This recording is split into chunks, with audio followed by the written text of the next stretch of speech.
नमस्कार दोस्तों, जो संघर्ष में आपका फिर से स्वागत है। जैसा कि आपको पता ही है, हम जो है यूपी पुलिस एसआई के जो हिंदी के विराम चिन्ह के जो क्वेश्चंस हैं, आज हम उन्हें कवर करने वाले हैं। जो यूपी पुलिस एसआई में 2021 में आए हुए क्वेश्चंस हैं। तो आज हमारा जो टॉपिक विराम चिन्ह है, ठीक है, विराम चिन्ह के जितने भी आए हुए प्रश्न हैं उनको आज हम कवर करेंगे। और इन क्वेश्चंस की आपको पीडीएफ चाहिए तो हमारा टेलीग्राम चैनल ज्वाइन करना ना, उसका वीडियो का डिस्क्रिप्शन में इसका लिंक दिया हुआ है, ठीक है।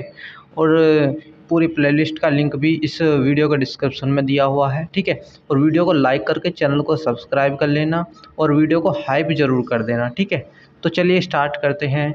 आज का जो प्रश्न है, श्री कामता प्रसाद गुरु के अनुसार विराम चिन्हों को किस भाषा से जो लिया हुआ माना जाता है, ठीक है।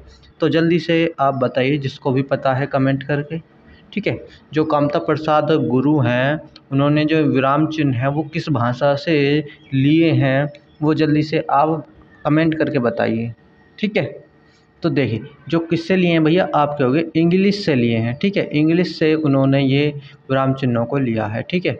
चलिए आगे बढ़ें। प्रश्न नंबर 2 क्या कह रहा है, इनमें से किस वाक्य में अर्धविराम का प्रयोग हुआ है, ठीक है। पहला है, जब राम आया शाम सो रहा था, शाबाश इसी तरह आगे बढ़ते रहो, आलस्य मनुष्य का शत्रु है इसे दूर रहो, ठीक है। मैंने किताब पढ़ी है। जल्दी से आप बताइए सोचकर कि कौन से में अर्धविराम का प्रयोग हुआ है, ठीक है। जल्दी से बताओ भैया, जल्दी से बताइए। देखो, अर्धविराम का जो चिन्ह होता है आपका कौन सा होता है, ये होता है अर्धविराम का चिन्ह, ठीक है, ठीक है। तो ये कौन सा इसमें है, ऑप्शन नंबर जो सी है, इसमें हमें वो बिल्कुल सही आंसर दिख रहा है, ठीक है। आगे बढ़े। आगे देखोगे प्रश्न नंबर 3 क्या है, मिश्रित तथा संयुक्त वाक्य में विरोध का भाव प्रकट करने के लिए किस विराम चिन्ह का प्रयोग किया जाता है, ठीक है।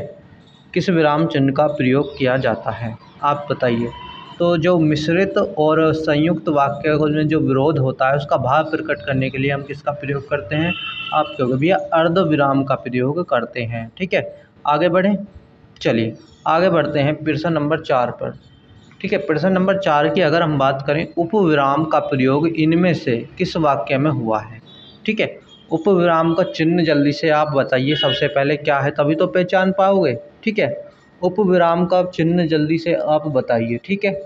उपविराम क्या होता है भैया, उपविराम ये होता है दो बिंदी, ठीक है। उपविराम क्या होता है, दो बिंदी होता है, ठीक है। ये जो दो बिंदी हैं ये उपविराम का चिन्ह होता है, ठीक है।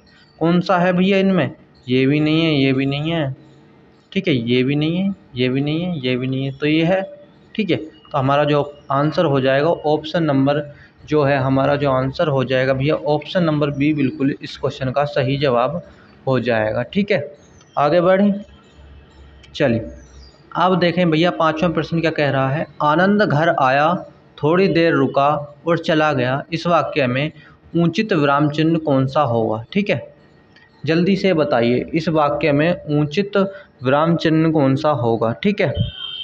देखो कौन सा होगा भैया उचित विराम, अल्प विराम, ठीक है। जो ऑप्शन नंबर इसका सी है वो बिल्कुल सही जवाब हो जाएगा, अल्प विराम इसका बिल्कुल सही जवाब हो जाएगा हमारा, ठीक है। यहाँ तक कोई दिक्कत, आप कहोगे भैया कोई दिक्कत हमें नहीं है, ठीक है। आगे बढ़ें। चलो आगे बढ़ते हैं। आगे देखोगे भैया, हर्ष, दुख, घृणा, पीड़ा इत्यादि मान भावों को व्यक्त करने के लिए जो शब्द कौन सा चिन्ह प्रयोग किया जाता है, इन सब जो मनोभाव है इनको प्रयोग करने के लिए।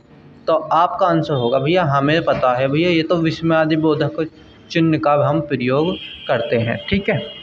इसमें तो हम भैया क्या करते हैं, विस्मयादि बोधक चिन्ह का जो है हम भैया प्रयोग करते हैं, ठीक है। आगे बढ़ें। चलो आगे बढ़ते हैं 7वां, जब वाक्य में एक समान अधिकरण का प्रयोग होता है तो किस विराम चिन्ह का प्रयोग होता है, ठीक है। जब वाक्य में एक समान अधिकरण का प्रयोग होता है तो किस विराम चिन्ह का प्रयोग होता है, तो देखिए आप जल्दी से बताइए, ठीक है।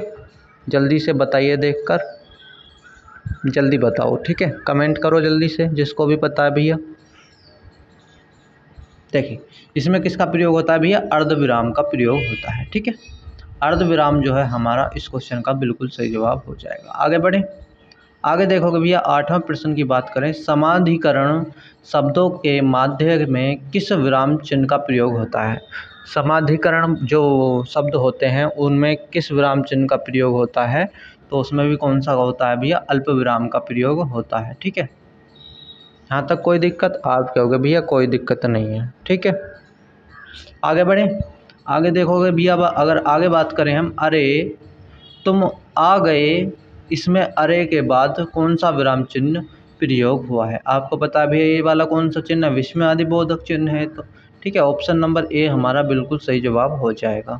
आगे बढ़े भैया 10वां प्रश्न की बात करें, इनमें से विस्मय आदि बोधक अभी पढ़ा था भैया, विस्मय आदि बोधक ये रहा ऑप्शन नंबर बी में। ठीक है, आगे बढ़ें। आगे देखोगे 11वां प्रश्न की बात करें, जब किसी पद की व्याख्या करनी हो या उससे संबंध में विस्तार से कुछ कहना हो तो इनमें से किस विराम चिन्ह का प्रयोग किया जाता है। ठीक है, जल्दी से हमें बताइए, इनमें से तब किस विराम चिन्ह का प्रयोग किया जाता है। ठीक है, तो आप कहोगे भैया विवरण चिन्ह का प्रयोग किया जाता है। विवरण चिन्ह कौन सा होता है भैया, ये वाला हमारा विवरण चिन्ह होता है। ठीक है, ऑप्शन नंबर डी बिल्कुल सही जवाब हो जाएगा।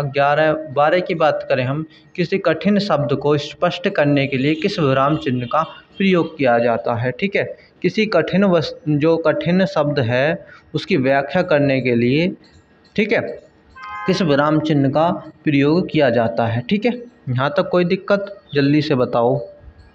तो देखोगे भैया किसका होता है, कोष्ठक का होता है। ऑप्शन नंबर सी इसका बिल्कुल सही जवाब हो जाएगा। जैसे कोई शब्द आता है भैया, ये कोई कठिन शब्द आ गया स्पष्ट, तो इसका जो अर्थ हम व्यक्त करेंगे वो कोष्ठक लगाकर इसका कुछ अन्य अर्थ लिखेंगे जिससे जो समझ में आ जाए पढ़ने वाले को। ठीक है, आगे बढ़ें भैया 13वें प्रश्न की अगर हम बात करें, किसी भाव या शब्द की व्याख्या करने के लिए उस अंश को मूल वाक्य से अलग रखने के लिए किस चिन्ह का प्रयोग किया जाता है। ठीक है, किस चिन्ह का प्रयोग किया जाता है, तो इसमें भी भैया कोष्ठक का प्रयोग किया जाता है। ठीक है, ऑप्शन नंबर बी बिल्कुल सही जवाब हो जाएगा। 14 की बात करें हम, पूर्ण विराम के स्थान पर एक अन्य चिन्ह भी प्रचलित है, इनमें से वह कौन सा चिन्ह है। तो आप कहोगे भैया पूर्ण विराम के जो होता है एक अन्य चिन्ह जो होता है वो फुल स्टॉप होता है। ठीक है, फुल स्टॉप इसका बिल्कुल सही जवाब हो जाएगा। आगे बढ़ें। 15वें प्रश्न की बात करें, अल्प विराम का प्रयोग इनमें से कहाँ किया जाता है। ठीक है, अल्प विराम का प्रयोग इनमें से कहाँ किया जाता है, आप जल्दी से बताइए। ठीक है, देखो वाक्य के मध्य में जहाँ बहुत कम ठहराव हो वहाँ अल्प विराम चिन्ह का प्रयोग किया जाता है। हमारा जो है ऑप्शन नंबर डी जो है इसका बिल्कुल सही जवाब हो जाएगा। ठीक है, कोई दिक्कत भी है यहाँ तक? तो चलिए दोस्तों, आज की वीडियो में हमारा इतना ही था। मिलेंगे एक अगली वीडियो में, तब तक के लिए धन्यवाद। जय हिंद।